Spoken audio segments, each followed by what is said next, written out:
Hey everyone, welcome to Cyberscoop TV. I'm Greg Otto, your managing editor.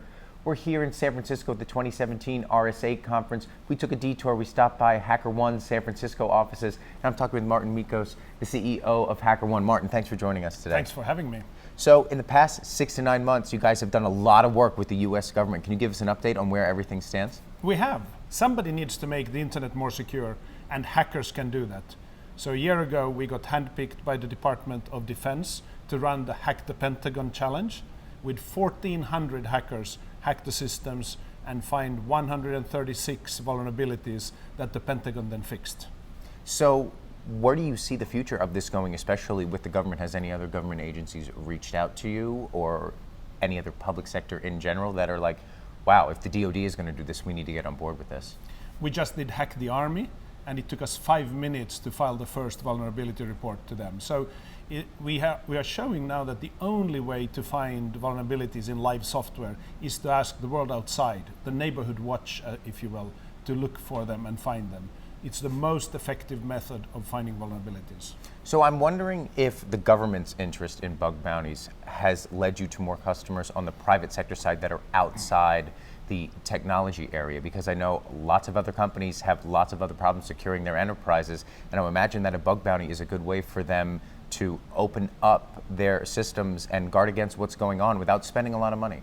Very true. And when companies see that the Pentagon, that the Department of Defense is doing a bug bounty, then they realize that they can do it too. If the world's most powerful organization who owns all the weapons and has every power they need, if they say, we need hackers to help us, then anybody can say it. So if I am a business looking to get into a bug bounty, what do you do to talk somebody into this type of program? Because I imagine there is always a little bit of trepidation with something like this, but once they see the light, they're like, this is fantastic. Well, it's important for them to see that they are already being attacked by the criminals. Right. So we come in and help them, and we remove the holes before the criminals get there. And when they see that, they realize that it's obviously a much better method.